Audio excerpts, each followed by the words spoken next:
প্রিয় দর্শক আসসালামু আলাইকুম। আফনান স্পি ইউটিউব চ্যানেলের নিয়মিত আয়োজন অমীমাংসিত রহস্যের সিজন 2 এর আজকের এপিসোডে সবাইকে স্বাগতম জানাচ্ছি আমি আফনান। আশা করি সবাই ভালো আছেন, সুস্থ আছেন। লিফট বহুতল ভবনে ওঠানামার ক্ষেত্রে খুবই প্রয়োজনীয় একটা জিনিস। লিফট যদি থাকে তাহলে আমরা কষ্ট করে আর সিঁড়ি দিয়ে ওঠানামা করতে চাই না। কিন্তু ভাবুন তো একবার, আমরা এমন কোনো একটা লিফটে উঠেছি যেই লিফটে ওঠার পর লিফটের ভিতরে এমন কোনো ব্যক্তির অস্তিত্ব আমরা অনুভব করতে পারছি যার অস্তিত্ব আবার তখন পৃথিবীতেই নেই। আর যে ব্যক্তির অস্তিত্ব আমরা অনুভব করতে পারছি তিনি বাহিরের কেউ নন, আমাদের খুবই প্রিয়জন। তাহলে বিষয়টা কেমন হবে? হ্যাঁ প্রিয় দর্শক, আজকের এই এপিসোডে এমন একটি লিফট নিয়ে কথা বলবো যেই লিফটটি কিন্তু দূর দেশের কোনো জায়গায় নয়। এটি আমাদের বাংলাদেশের রাজধানী ঢাকার বনানীর কামাল আতাতুর্ক এভিনিউয়ের কোনো একটা ভবনে রয়েছে। এক্স্যাক্ট ঠিকানা তো আমরা বলতে পারছি না, এতে করে ভবনটির মালিক পক্ষ বিষয়টা হয়তোবা ভিন্নভাবেও নিতে পারেন। ভাবুন তো একবার যে আমরা কোনো একটা লিফটের কাছে গিয়েছি, হঠাৎ করে দেখলাম 5-6 জন মানুষ হুড়মুড় করে বেরিয়ে আসছে, মনে হচ্ছে ভূমিকম্প শুরু হয়ে গেছে। তখন বিষয়টা কেমন হবে? আর এরকম যদি কোনো ঘটনা ঘটে আমরা স্বাভাবিকভাবেই জিজ্ঞেস করবো, ভাই কী হয়েছে কী হয়েছে? তখন দেখা যাবে যে ওই লোকগুলো বলছে ভাই ভূমিকম্প, বা এমন কোনো একটা আতঙ্কিত হয়ে যাওয়ার মতো বিষয় বলবে যেটা আসলে কোনো বাস্তবতা ওই সময়ে নেই। তাহলে কেমন হবে বিষয়টা? সময়টা 1950-এর দশকের মাঝামাঝি, যখন ঢাকায় প্রথম লিফট এসেছে। ওই সময় কিন্তু লিফট অপারেট করার জন্য অপারেটর পাওয়াটা খুবই দুষ্কর ছিল, যেহেতু নতুন একটা জিনিস, কারো অভিজ্ঞতাও ছিল না। ওই সময়ে ঢাকার মতিঝিলের কয়েকটি জায়গায় লিফট বসানো হয়েছে। একজন খুবই ধনাঢ্য ব্যক্তি যিনি একটি ভবন তৈরি করছিলেন এই রাজধানী বনানীর কামাল আতাতুর্ক এভিনিউতে, তো উনি ওনার ভবনে লিফট লাগাতে হবে এমনটাই ইঞ্জিনিয়ারকে বলেছিলেন। ইঞ্জিনিয়ারও সেই অনুযায়ী ডিজাইন করেছিলেন। লিফট আনা হলো জাহাজে করে, এরপর লিফট বসানোর কাজও শুরু হলো। ওই সময় যেহেতু জিনিসটা নতুন ছিল বাংলাদেশে, অনেকেই লিফটে ওঠানামা করতে ভয় পেতেন। তাদের ভয়টা একবার সত্যিও হয়ে গেল। ওই ভবনের লিফটটা হঠাৎ করে ছিঁড়ে পড়ে গেল।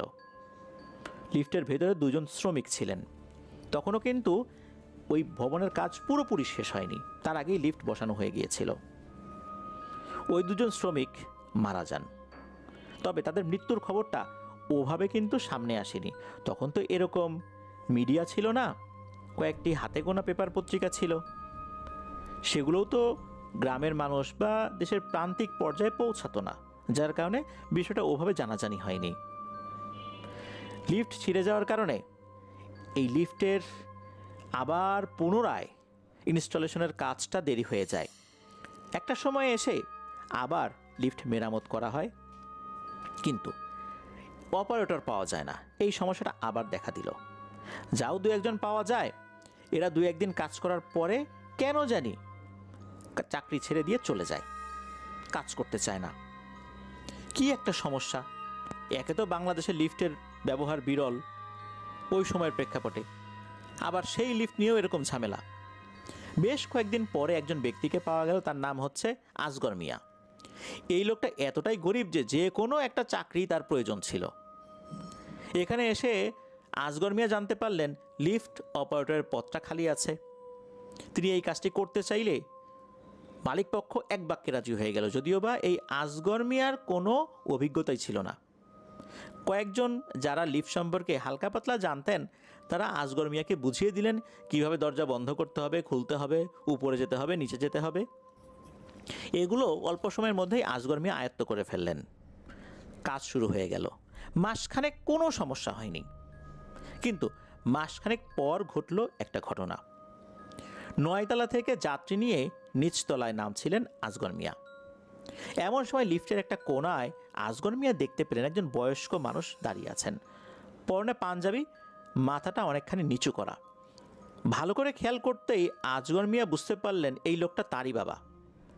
উনি খুবই অবাক হলেন, কিন্তু বৃদ্ধ লোকটা কোনো এক চিন্তায় মগ্ন, সে অন্য কোনো দিকে খেয়ালই করছিল না।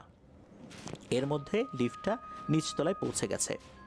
লিফটের দরজা খুলে বাকি লোকগুলো নেমে যেতেই তার বাবা যেন কোন দিক দিয়ে বের হয়ে চলে গেল। আসগর মিয়ার খুঁজেই পেলেন না লোকটাকে। বের হয়ে উনি বাবাকে খুঁজতে যাবেন, এমন সময় ভবনের মালিক এসে হাজির। তার খুবই জরুরি কাজ, ভবনের 5 তলায় তাকে যেতেই হবে। ঠিক তখনই আসগর মিয়া বেচারা বাবাকে খোঁজার আশা বাদ দিয়ে মালিককে নিয়ে চলে গেলেন উপরে। আসগর মিয়া চিন্তা করলেন, ওনার বাবা যখন ঢাকায় এসেছেন তার বাসাতেই উঠবে নিশ্চয়ই, যেহেতু তার কাছে বাসার ঠিকানা ছিল। অফিস শেষে বাসায় গিয়েও যখন উনি ওনার বাবাকে দেখলেন না, খুব চিন্তা হলো তার। বয়স্ক মানুষ, ভুল করে অন্য কোথাও চলে গেলেন কিনা, হারিয়ে গেলেন কিনা, নাকি উনি চোখে ভুল দেখেছেন। উনি বাড়িতে একটা চিঠি লিখলেন এসব জানিয়ে। তখন তো মোবাইল ফোন ছিল না, চিঠি লিখেই খবর আনা নেওয়া করতে হতো। এতে সময়ও লাগতো বেশ অনেক দিনই। তার পরের দিন ছিল অফিস বন্ধ। আসগর মিয়া বাসায় ছিলেন। এমন সময় বাড়ি থেকে একটা চিঠি এসে হাজির। চিঠিটা খোলার পর আসগর মিয়া খুবই অবাক হয়ে যান। তার ভাই চিঠি লিখেছেন। তার বাবা 4-5 দিন আগেই মারা গেছেন। অবাক হওয়ার আর সময় উনি পেলেনই না বেশি করে। বাড়িতে ছুটতে হবে। বাড়িতে ছুটলেন। বাবার শেষ মুখটাও উনি দেখতে পেলেন না। বাবাকে যে শেষ দেখাটা দেখবেন, এটাও ওনার ভাগ্যে জোটেনি। বাবার দোয়া অনুষ্ঠান শেষ করে কয়েকদিন পরে উনি চাকরিতে ফিরলেন আবার। একদিন লিফটটা উপর থেকে নিচে নামার সময় আবার উনি ওনার বাবাকে দেখতে পেলেন। কোনার দিকে দাঁড়িয়ে আছেন, মাথাটা নিচু করা। এবার উনি আর ডাকতে গেলেন না বাবাকে। বেশ কয়েকদিন পরের কথা। আসগর সাহেব প্রায় দিনই তার বাবাকে দেখেন। বিশেষ করে লিফটটা যখন উপর থেকে নিচে নামে, তখন নিচ থেকে যখন উপরে ওঠে তখন উনি দেখেন না।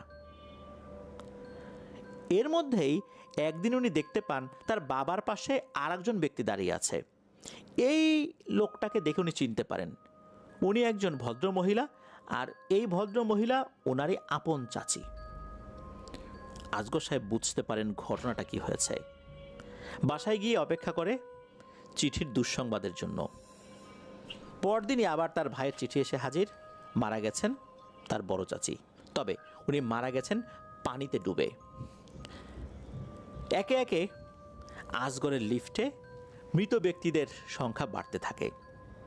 আগে শুধু ওনার বাবা ছিলেন, এখন যুক্ত হয়েছেন বড় চাচি। তার ছোট বোনটা এসে যোগ দেয়। যে সাপের কামড়ে মারা গেছে কয়েকদিন হয়েছে।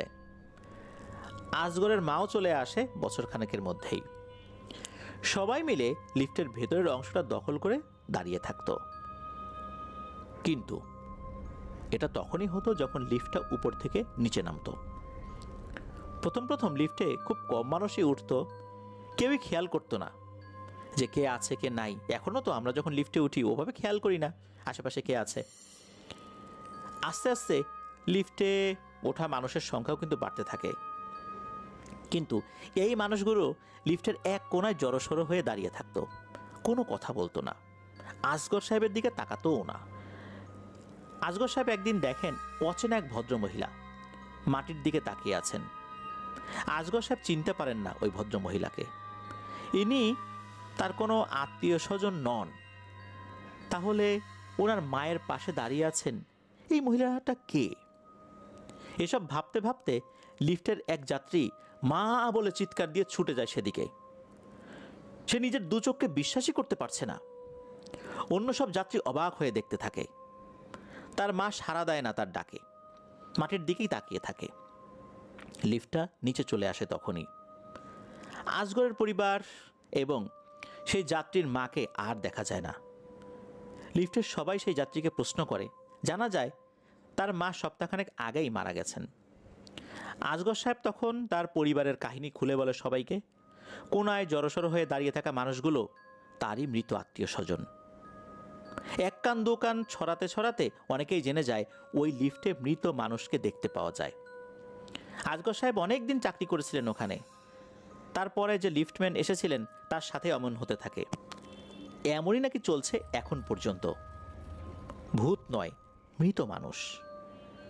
কেউ যদি মারা গিয়ে থাকে শুধু তাদেরকেই নাকি ওখানে দেখা যায়। লিফটে করে উপর থেকে নিচে নামবে তারা। কারোর সাথে কথা বলবে না, মাথা নামিয়ে দাঁড়িয়ে থাকবে ওই লিফটের ভেতরের দিকেই, মানুষের সাথেই বের হয়ে যাবে। আর এই মানুষদেরকে শুধু সেই ব্যক্তিই দেখতে পাবেন যেই ব্যক্তির নিকট আত্মীয় ছিলেন তারা, এছাড়া অন্য কেউ দেখতে পাবে না। ভাবুন একবার প্রিয় দর্শক, এমন একটি লিফট যেখানে উঠলে আমরা আমাদের মৃত আত্মীয় স্বজনদেরকে দেখতে পাবো, আর যেটা নাকি এখনও রয়েছে। আপনাদের কাছে কি মনে হয় বিষয়টা আসলে কি হতে পারে তা জানিয়ে এই ভিডিওর কমেন্ট সেকশনে কমেন্ট করতে ভুলবেন না। আজকের এপিসোড এ পর্যন্তই। সবাই ভালো থাকবেন, সুস্থ থাকবেন। আসসালামু আলাইকুম।